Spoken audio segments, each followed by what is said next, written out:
So being able to break that down for people and come up with a plan where we can help them buy a house every single year, depending on their liquidity, depending on how much the asset produces, was basically what I loved about this space. It's really what got me up in the morning to understand how to invest, to understand how to achieve financial freedom.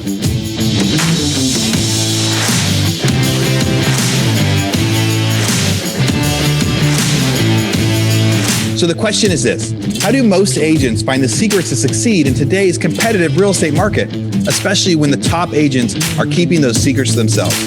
That's the question, and this podcast will give you the answer. Hi, I'm Aaron Amuchastegui, and welcome to Real Estate Rockstars.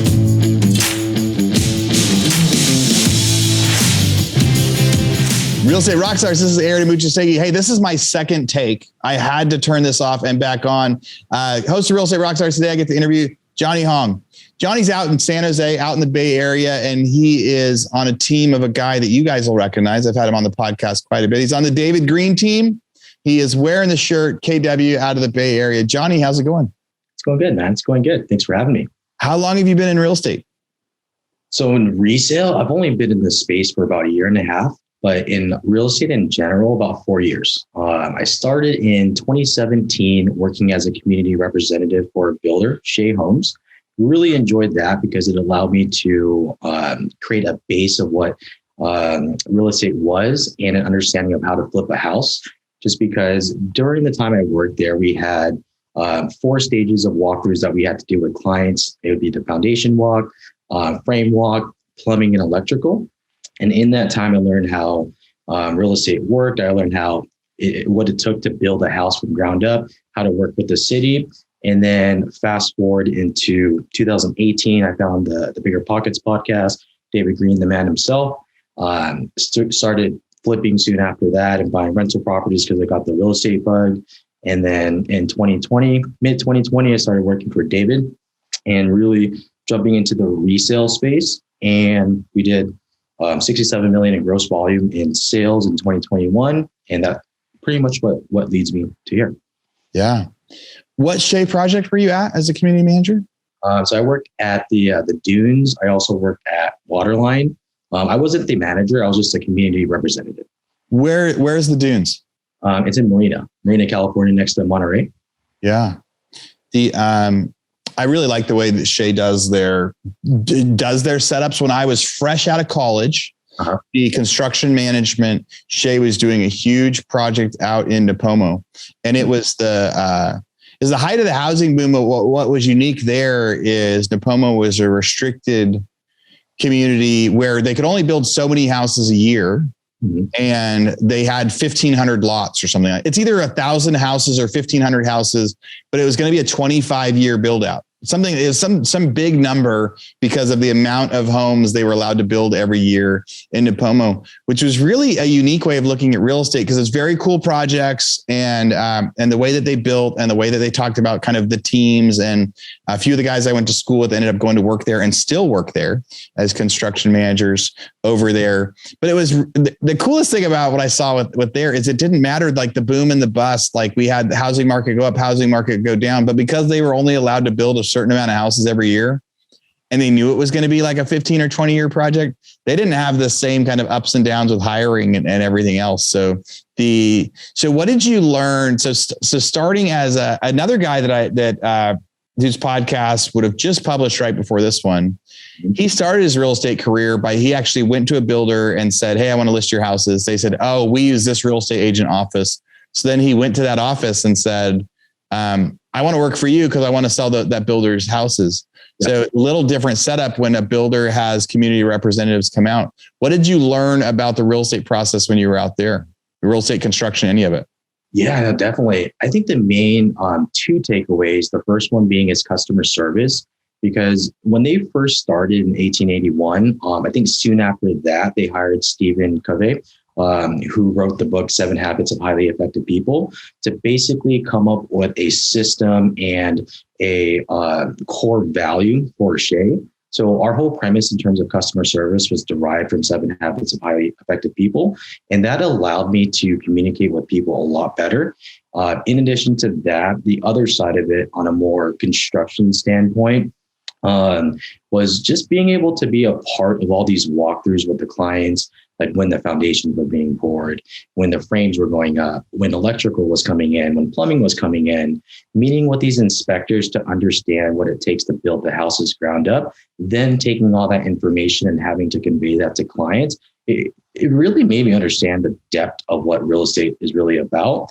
And that's what allowed me to be very comfortable in flipping a house.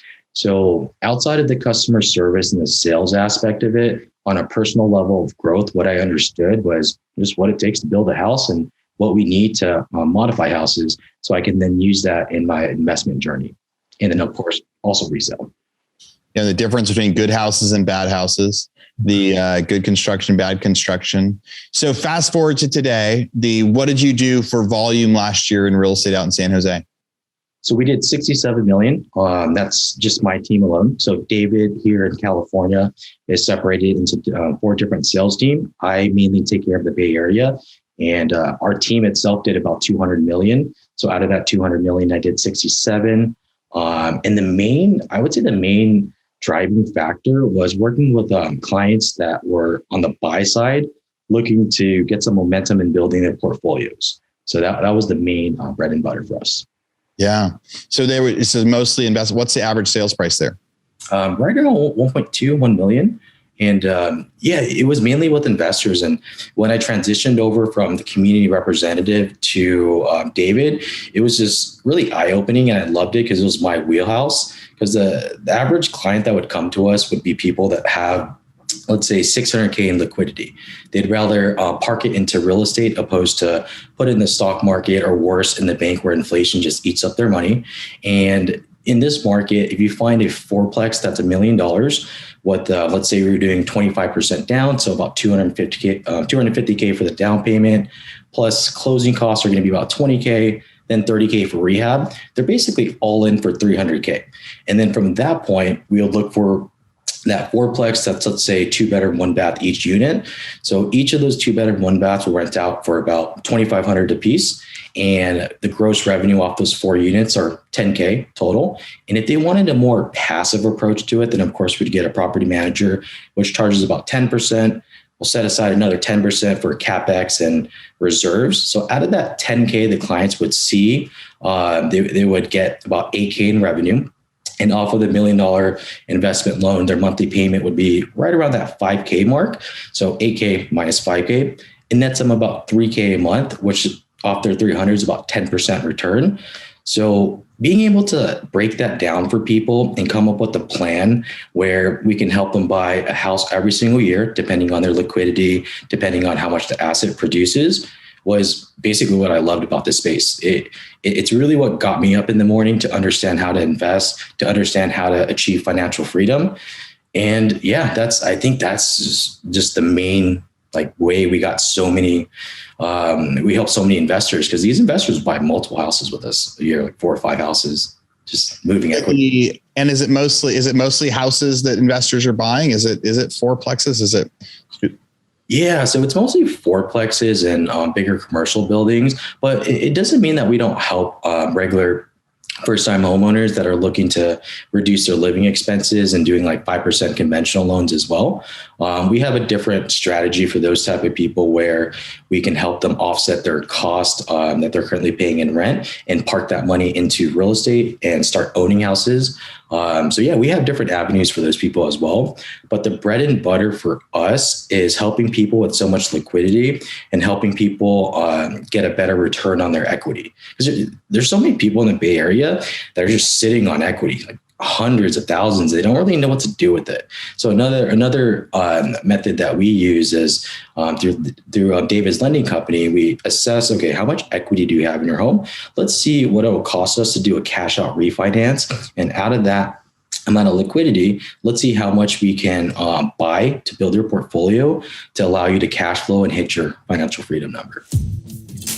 Real Estate Rockstars, this is Aaron Amuchastegui for a quick commercial break. So during 2020 and 2021, the real estate market completely changed. There's so much competition in the market, so many people trying to buy and sell houses, but there's hardly any supply, hardly any product, hardly anyone willing to list their homes. It's time for every agent out there to become a hybrid agent investor, to be able to reach out directly to homeowners to try to get them to sell or list their house. We've got a new website. Go to leadpropeller.com and you can set up your own investor buyer website in just minutes. You'll set up your own URL, set up phone numbers, help go through to leads, help reach out to people that aren't listing their property currently, and have them fill out a form that says, hey, I want to sell my house. And then as an agent, you can go through and make them a hybrid offer. You can tell them, hey, I think your house would sell for $220,000 on MLS, but I can either write you a $180,000 cash offer right now, or I can help you fix it up and you'll list it for $220,000 on MLS. These are buyers that are looking for quick cash offers. Tens of thousands are submitting these forms every single day, and they're skipping the listing process. But so many of you guys out there are such good agents. It's a great opportunity to get that lead and help them maximize sales price for their home. So again, go to leadpropeller.com and think about signing up for your own investor site, so buyers will start reaching out to you, asking you to make an offer on their home. Got it. So there's a lot to unpack there. And so if a lot of our listeners are trying to find leads or creative ways to get an investor to invest in something else, so you're saying you guys reach out, like, do you reach out to a previous client, or you get a lead and somebody says, hey, I own a house and I want to buy an investment.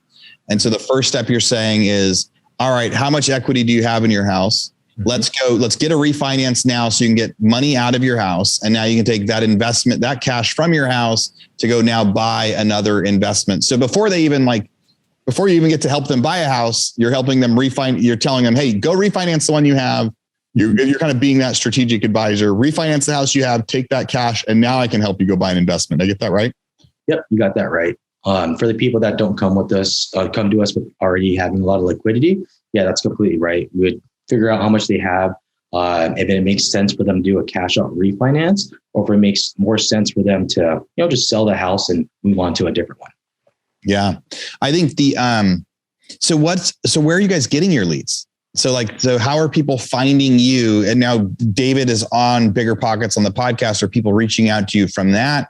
I know before, like up in Roseville with Kyle, you guys were doing like investor meetups. So how are you getting investors to reach out to you, and how can our listeners do that? Yeah, I mean, that's the same method that we've used is the meetups. Having David show up at those and really just expanding our knowledge by helping other people. That's the main source of leads that we've been getting. And that comes from Bigger Pockets. It comes from my network, from the builders and the houses I've sold there. But I would say the bulk of it comes from David. Whenever we have these meetups, a lot of people show up. And when we express these type of ideas to our clients and really just simplify, because it's really simple, to be completely honest, to invest.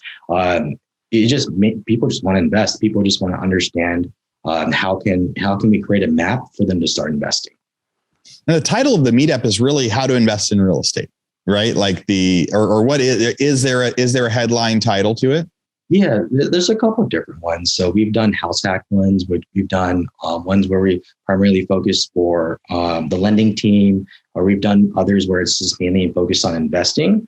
But I think for most people, and the most traction we've gotten was from house hacking, and just doing those type of meetups where we introduce what it takes to buy a house for the first time and how we can help them get multiple properties by starting off with just one. But the house hacking ones definitely are very good. How do you announce those meetups? Like, how do you advertise for them? How do you get people to show up? David's Instagram, our Instagram as well. We do send it out to our past clients, all of our friends and family. So very traditional, just email and social media. You just run any social media ads to try to boost it and get people to show up? We haven't really done that. I feel like David's platform is a big enough ad for us. I remember one time we had David was going to Hawaii, and we put together this meetup with like 3 days notice, and we posted it on David's Instagram, and 40 people showed up. And out of those 40 people, we were able to convert 10 of them. So I think from David's platform and just our platform as well, just emailing people and Instagram. But for other people, I think they can do the same thing if they start up like a local RIA group or a local real estate sales agent group and kind of, put their heads together that way. Exactly. I think that's the thing that our listeners can take away from that part of it, right? So there's a couple things that Johnny has said so far. One is investors buy more than one. So once you get an investor in your pipeline, once you sell them one project, once you become like and to do that, you have to be able to be great at spreadsheets. You have to be able to explain, like Johnny was able to rattle off the top of his head, like you can buy it for this much is the rent. This is going to be your net. And so you're going to make $3,000 a month on your $300,000 down payment, right? Like he's able to do that. So anyone can do that, right? It takes practice, being able to run some spreadsheets, looking at an investment deal like yourself, finding other people that are doing it. So if you're not a master of studying how to analyze investments yet, you just need to practice. You need to get on, there's several books. Like I've got books on that. David's got books on that, but there's free forums and spreadsheets and podcasts that talk about that. So become a master investor, figure out how to calculate, how to do a house hack. Better yet, listen to some of our past podcasts. We've had Diego Corzo on here. We've had Jordan Moorhead on here. We've had, I forget, he's a buddy of mine. He's out of Colorado. We've had several people that do house hacking. Like listen to their podcast, reach out to them, say, how do I calculate a house hack? Or reach out to Johnny here. How do I calculate a house hack? So that's one strategy of investing. How do I do other, commercial type real estate investing? I went to one of David and Kyle's, meetups when they came to town. And the highlight of that one was, their format for that meetup that day was, hey, these are deals right now. Like this is why Sacramento is a good deal. And at that time I was thinking, I don't think Sacramento has good deals. And I was skeptical. And they said, here are some active listings right now that are available that we could go make offers on. And here is a deal that we sold last month. And so breaking down that if you can invest this much, this is your return. And it was really crazy for me, who was a guy that has bought and sold a lot of houses in the Sacramento area. I had done 1,000 houses by then as an investor. And I remember thinking there are no good deals right now. And during their meetup, they were able to show, here's something that we could buy right now. It's on the market and here's why it's a good deal. And I remember thinking, wow. So I think anybody can follow that format. One of the things that Johnny said there, I don't want people to say, well, if you've got a big Instagram, people show up. I can't really do that.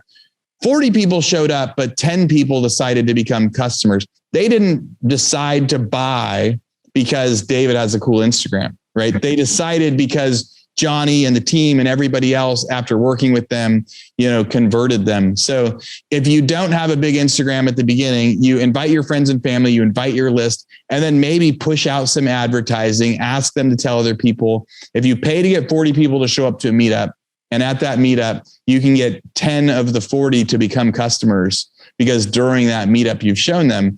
That's great. So is there any key to somebody showing up of how to convert? If somebody goes and starts their own meetup, how to convert people that show up at a meetup to customers? You have any kind of advice you would give on that? Yeah, definitely. I mean, for me, when people ask me about that question, I always just tell them to ask the audience what their goals are. So I would say for a meetup specifically, you would want to market it in a way that captures like all the house hackers or that captures these type of investors. So just asking them the question of what they're trying to do and figuring out a plan to map it out for them. And with our meetup structures, what we like to do is have a presentation, of course, and have a presentation that represents our market well. So if we're looking into like the San Jose market and our audience is mainly house hackers, we're definitely going to show them some live market data and some live listings to get them to understand that it can work in this market. It can work in this market now. So a little homework I would do before that is really just look at the deals in my local market, run the numbers and see what type of path we can take with this deal to provide value to the consumer. Whether that's going to be a rental property, whether that's going to be the average person that pays $2,500 in rent. And if they bought this house, they would pay $1,000 in rent. So I think understanding the inventory and the product and being able to figure out how you can convey that value to the consumer is going to be very important. So two key takeaways I would say is understanding the market and the inventory and what you can convey to the consumer about that. Any frequently asked questions that the consumer shows up? Like when they raise their hand, like you do your presentation on house hacking, what's the first question that usually gets asked or the second question usually gets asked? I think the first question is always, where's the market going? Is the market going down? It seems like it's been up so much. Has it been going down? And most people that ask that question, in my opinion, are the people that are renting and the people that have lower liquidity. So they're in their beginning stages. And our combat to that is, again, going back to asking more questions and understanding their situation. But an example of an answer that we commonly give to that question is, if we assume $1 million purchase price with a 10% down, the client's paying 100K in the down payment funds. And if these people are thinking that the market's going to tank 10% the following year, well, that same $1 million house is now going to be worth 900. And assuming that 10% down, they're going to be paying 90K. So the delta between the cash outlay or how much they're putting out of pocket is going to be $10,000. And let's assume $2,500 in rent for most of these people, because that's the average right here. That means that they're paying 30K a year. So what David always tells us is you don't want to step on dollars to save pennies. So in this scenario, you're going to wait next year, wait a whole year, potentially have the market go down 10% to save yourself that extra 10K. But in exchange, you would pay 30K to your landlord in rent. And we don't know if the market's going down or if we don't know if it's going up. But what if it does go up? What if it goes up 10% instead of going down 10%? So I think that's one of the questions that we get a lot. Where is the market headed? Is it going down? Is it going up? And that's usually our answer to that, depending on what the situation is. Yeah. Hey, Real Estate Rockstars. This is Aaron Muchastegi, and I'm interrupting myself to bring you this commercial break from one of our sponsors. And I know you guys would much rather listen to the content and not the ads and not the sponsors, but this is one that I'm actually super, super excited with. You know, so many of the realtors that we interview on the show, they talk about how much systems are important and how much follow-up is important. And I'm really, really excited about our new sponsor. There's somebody I've been looking at for a long time. And when they reached out to me, I said, yes, we have to be able to do this deal. So that sponsor is Follow Up Boss. You know, on an interview last week with agent Mark McGuire, I asked him what his favorite software and what his favorite system was. And he said it was Follow Up Boss. And then he went on for another 3 or 4 minutes to talk about why Follow Up Boss was the best CRM he uses. So there's a lot of superstars out there that use Follow Up Boss. Some of the stats they gave me: Robert Slack, 1.5 billion team in Florida, #1 in the US.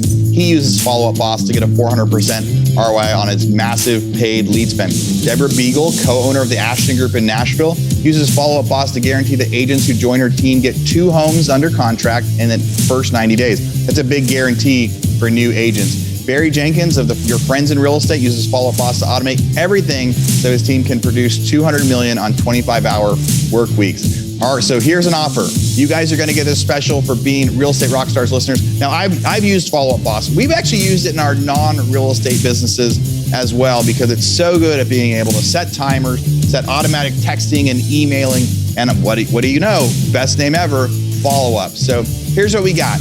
For Real Estate Rockstars listeners, you get a 30-day free trial. That's normally 14 days. So in order to get this, you go followupboss.com/rockstars. So again, followupboss.com, just like it sounds, /rockstars. Go there, get your 30-day free trial and check it out. Especially if you aren't using any systems or any CRMs yet, this will be a great one for you to start with. All right, everybody, thanks again. Now back to our show.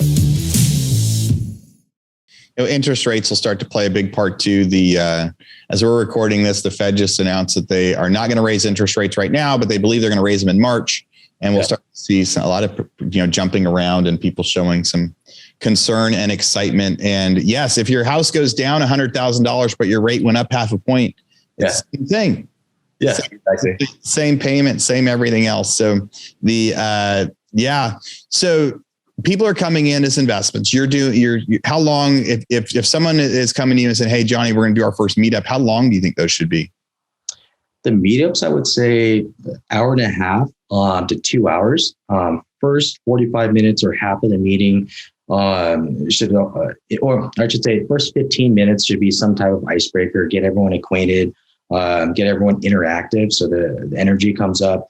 And then 30 minutes to 45 minutes of a presentation, answering Q&As as well. And then towards the end of it, kind of like a recap and another opportunity for people to talk to each other again.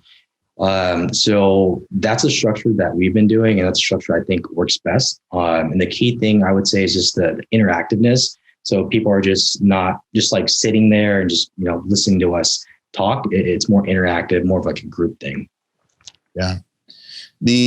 So you're doing a lot of volume right now. What is something you wish you would have known when you first got going in real estate? I would say slow down. That slow down on a more macro perspective.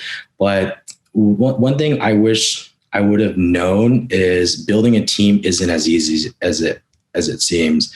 And building a team, people aren't going to do the same things that you do, and they're just not going to have the same perspective as you. So I would say slow down, and building a team is going to take a lot longer than just a year. So that's one thing I wish I would have known. So scaling a little slower and just being a little more patient. Yeah. And what are your goals for this next year? So this year, I'm trying to hit 100 million. So just about 25 million more than my last year's goal. Although I came short about 8 million, which is unfortunate. But yeah, we're trying to hit 100 million. And last year, actually, David wanted me to try to hit 150 million. I wanted to do 75, but David thought we can double it with the amount of people that we had on my team. And looking back in hindsight, I'm really glad he did that, because although it made me very stressed and nervous throughout like Q1 and Q2, because I was always behind on my numbers, but he had to remind me, you're still a lot more ahead than most other agents.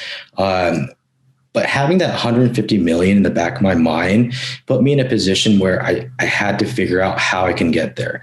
So if 150 million a year, that means I have to do 12 million a month, 3 million a week. So if I have, let's say 12 showing agents, which I did at the time, I just really need 30% of them to get me one deal a month at an average, one deal a week at an average purchase price of $1 million. And I can get to 150 million. Because I was doing 5 or 6 deals a month. So I figured if they can just do one a week out of those 12 people, if 3 of them can do one a week, we're golden. But I figured out very soon that training people while you have a lot of volume is very challenging, and people are just they understand differently and communicate differently. So to answer your question, that was kind of long-winded. 100 million is what I'm going for this year. Yeah. And how many people are on your team? Right now I have 5 just on my team by itself. But in terms of the Bay Area David Greene team, there's about 16 of us. And in SoCal, we have a team as well. What's your big way so I'm sure there's some listeners that are in your area and I'd love to be able to do this a little bit more. Like I want to be able to, work with investors. I want to be able to learn that.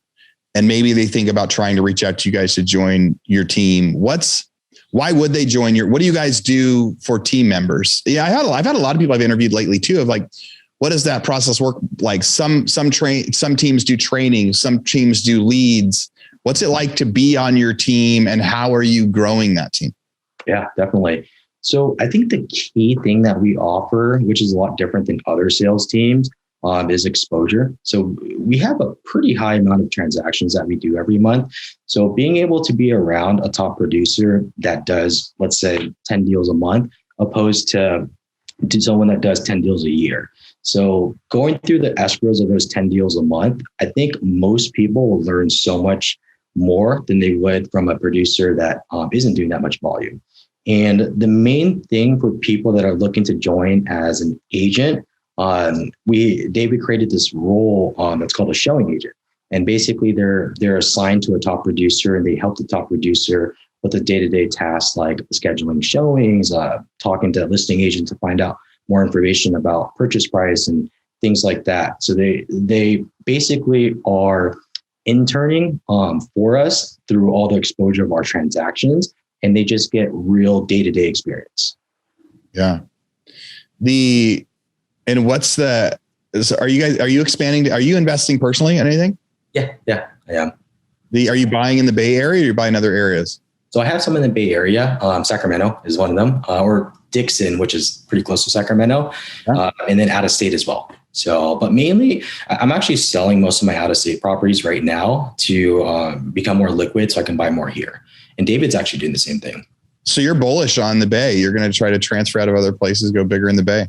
Yeah, because I mean, I've only been investing about 4 years, and although out of state, it's been killer for me. I've been doing some pretty good returns there, but I realized that the properties that produced me the most amount of money were the San Jose ones, and just the Bay Area in general. Because for me, buying these $200,000 houses out of state and making $500-600 is great, but then having 6 to 7% appreciation on that 200K purchase price versus having 6%, 8% on $1 million, 1.2. I just see the wealth grows a lot faster that way. Definitely not saying out of state's wrong. Definitely not saying lower purchase prices is wrong. But from what I see from David and how he builds his wealth, he typically likes to buy in like the higher appreciating markets and just kind of waiting a little bit for it to really appreciate. You know, the David and I and a bunch of guys, I remember this meetup we went to with this, we met up with this guy in San Francisco. We got to go out on his yacht one night, and he told us about how he built his real estate empire and his real estate wealth. And he was a really interesting guy because he was just a doctor, and he made it sound so easy. And at the time, all of us are like working really aggressively, buying a bunch of houses and flipping a bunch of houses and doing investments and running these businesses. And he's, you know, and he had a couple $100 million worth of real estate. And we were like, wow, tell us about this. He's like, well, I was a doctor. And so I read one real estate book, and his real estate book was location, location, location. And so he'd find a cool property and it was a good location, and he would buy it and he would rent it out. But he'd get these loans on it because he was a doctor. But he said every month they would lose money. They'd have negative cash flow. And he's like, but I was a doctor, so I would just pay into them and I'd pay into them again. And 5 years later, this thing would be worth just a ton more money. And he was really the first investor that I talked to and met where he was like, no, I get negative cash flow. I get really bad cash flow on these investments, but the equity changes is huge. And so he's like, so he was very bullish on the Bay Area because he said, no, I never make money, cash flow on my investments, but over time I get these huge gains. And when I sell them, I do these 1031 exchanges. And he said, so I'm going from a $1 million property to then a few years later, it's a $2 million property. And I sell it with a 1031 exchange. And so now I'm buying a $2 million property. And every year he's just kind of paying the difference. And yes, so he said, if you took, so I have an investment in Texas. So if I take that investment and I say, oh, it makes 8% a year on my money, plus it goes up $20,000 a year in value. You're saying, well, you in the Bay Area, or it's about the amount of work or effort. You're like, hey, you're able to buy one property for $1 million, same level of appreciation as an out-of-state property. But because the dollar volume is so high, you could buy $1 million fourplex compared to, so some people may say, I would rather buy, 10 $100,000 fourplexes because now I own 10 properties and more doors. You're like, no, I'd rather own one fourplex for $1 million and pay more per door, but it's easier to manage. So it's definitely a different strategy. Very cool. And probably, for listeners, that's just another idea, right? Another thing to talk about to your investors as they're asking you, should I buy this really, really big property or a bunch of these small ones? And there's pros and cons to all of that. But what Johnny's sharing about why the Bay Area, why he's bullish, which I'm just surprised. I'm surprised as I look at that because it's a different strategy than mine right now, but he's also right. No, he'd rather have, if he only has enough bandwidth to do one fourplex, or if he only has enough bandwidth for 10 fourplexes, he'd rather they be as big as possible, because if he's going to see appreciation, that's how he's going to build his wealth, then why not? So anything else to add on that? Yeah, no, I like that. I mean, I was a big cash flow guy, big multifamily guy. And I was someone that bought single family homes and split them up into 4 different units and just really try to maximize the space. But when I started getting to a lot of doors, at one point I had 20 doors, and then that's probably small numbers compared to you and David. But when I had 20 doors and the type of tenants I would get from these lower class neighborhoods, they weren't as good as the better neighborhoods and the higher appreciating markets. And it became a job to me. It became something that I had to manage a lot more. I had to talk to my PMs every other week about problems that were going on. And then a lot of my units were basically college rentals. So when COVID hit and we had a lot of people moving back home, I was hit with vacancies as well. So when I put things into perspective and did like a cost analysis and saw that, okay, let's say I buy a property over here in the Bay Area for $1 million, for example, and this property is going to cost me $1,000 a month to hold it after renting it out because I'll be at negative cash flow. But then if I can write off that $12,000 a year in a loss to offset my income tax, in addition to that, if it's a 10% year by year appreciation, and I'm very confident in this market, then I'm making $100,000 in appreciation in exchange for $12,000 loss that I'm making in cash flow. The tenants are better, but then I can also write off that $12,000 loss against my taxable income. So when I put it in that perspective, I was like, oh, negative cash flow isn't bad. And David is the one that kind of like put me into that mindset, because I think when people start investing, it's always cash flow is king, which I agreed with for a long time in my investment journey. But when you're able to convey this to your clients as well, and to just figure out their situation, figure out if they want to be a multifamily investor in a smaller market that has like a different build quality than California, figure out if they're okay paying $1,000 a month in negative cash flow, and taking that risk and taking that bet that in the next 3 to 5 years, it's going to come back tenfold. So I think figuring out that piece of it to be able to convey to your clients is a good takeaway from this little snippet of our conversation. Yeah. Well, very cool, Johnny. I think you've got a cool story. Like, so you're pretty early in your real estate career, beginning to use different experience from working in one location and starting investments, and now as an agent. If people want to reach out to you, if they want to ask you how to learn how to calculate some of those numbers that you were splitting off, if they want to learn more about joining your team in the Bay, or just about anything else real estate, how's the best way they can find you? Yeah. So Instagram, my handle is Insta Johns, but 2 A's, INSTAA Johns. And then my TikTok handle is Investing Johns, spelled exactly the way it's spelled. Yeah, that's pretty much how they can get a hold of me. Very cool, man. Well, this was a lot of fun. Hopefully you have a great year. You hit that 100 million, and you've made me start to question and think about investing a little bit differently today. And I always appreciate when I get to think about some of that stuff and get reminded of some of those old tactics out there in this interesting time we're all living in, as we all love real estate. So Johnny, thanks for coming on the show, man. Yeah, thanks for having me. Real Estate Rockstars. Thanks for listening. All right, Real Estate Rockstars. This is Aaron Muchastegui jumping in again to thank you for listening to the show. Hopefully you guys loved listening to that one. And I want to make sure that you know about all of the extra resources that we have. And also, we need your help. They say podcasts are free. You get to listen to podcasts for free. But what is the cost of that podcast? I would say if I could beg you to pay anything for that podcast, I would say the cost of the podcast is going and giving a review. So whether you download it on Google or Apple or YouTube or anywhere else, please go give us a review. Say what you liked, what you didn't like. It helps us get better guests. The more reviews, the higher we get in the rankings. Right now, we are the biggest podcast out there for real estate agents, and we want to keep that spot because we know there's lots of podcasts out there. So go give us a review.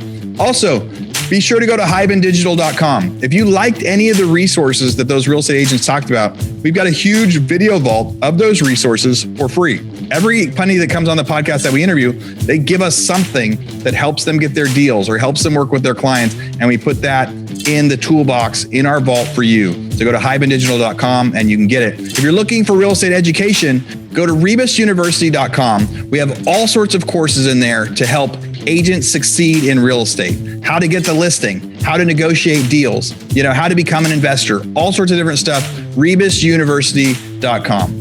And if you want to chat with me, go find me on Instagram. And if you come find me on Instagram, you can send me messages. Tell me what you want to hear. Tell me what you liked, what you didn't like. We try to put a bunch of content out there too. You can find me in 2 different places. It's at rerockstars.com for our Real Estate Rockstars page, or at aaronmuchastegui.com for my personal Instagram page, where I can chat with you about all sorts of different things. Thanks for listening. We'll see you again soon.